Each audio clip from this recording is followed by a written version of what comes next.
let's bring back Nigel Nelson, who is the political editor for the Sunday Mirror. He joins us from Kent in the UK. Nigel, good to have you back on the show. You and I were speaking about 24 hours ago.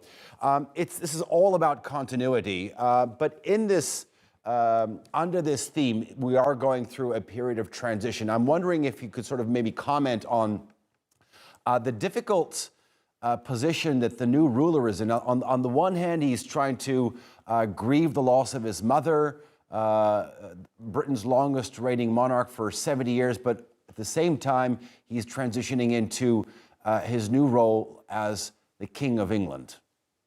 Yes, well, what we're doing is we are turning a page in the United Kingdom's long history. And in fact, so far, the whole succession has gone remarkably smoothly. You've seen you can see now on screen the ceremony that we've just gone through. That goes back hundreds of years, the accession ceremony. And I think also it's knocked on the head any idea that the new king might abdicate in favor of his son Prince William. He's making it quite clear he intends to continue as king for as long as he's alive, in the same way as his mother did.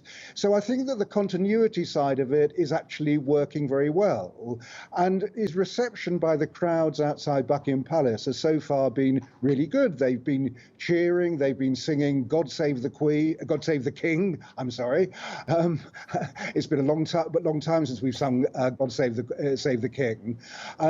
So at the moment, things seem to be going as they should. And this afternoon, he's got various meetings, as Sarah just said, with the Prime Minister. He will also be seeing the leader of the opposition, and starting to get his feet under the table as the new monarch. Nigel, for the better part of 70 years, Queen Elizabeth II was very tactful. She was very masterful in terms of not expressing her political views. Prince Charles is a person that has been in the spotlight. He's done a lot of charity work, was involved in philanthropy. He does have his views.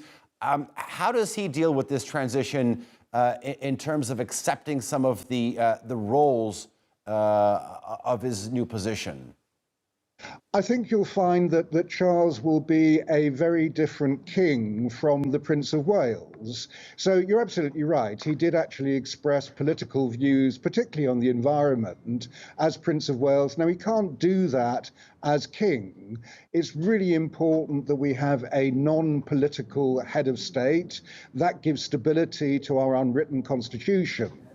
And so Charles will not be expressing any opinions in public, and he would be very angry, as the Queen was, if he ever gets dragged into politics himself. I was speaking to royal commentator Richard Fitzwilliams, and he was saying this is the age of interviews, this is the age of social media. I understand that. And very much like 70 years ago when Queen Elizabeth ascended to the throne, many were talking about how the monarchy needed to be modernized. I was wondering if you could sort of make some comparison in terms of what the needs are today in terms of the modernization of the institution. Although it is a very adaptable institution, what are some of the needs, you think? Well, you're absolutely right. I mean, the world is a very different place from 70 years ago, not least because of 24-hour news, because of social media. But the Queen went a long way to actually modernizing the monarchy when she came in. She was the first monarch to allow cameras in to see the family. There was a famous BBC documentary that goes back to the 1960s where she did that. And she has been gradually bringing the monarchy into the 21st century. Now, as a result of that, some of the mystique of monarchy has been lost, but that is the modern world we live in. And I think you'll find that King Charles will continue with that kind of modernization process. So we will see more interviews with him. I'm not sure we'll see him popping up on Twitter, but certainly you'll see more of him on television and actually talking to reporters. All right, Nigel Nelson, always a pleasure talking to you. Thank you very much for coming on this Saturday.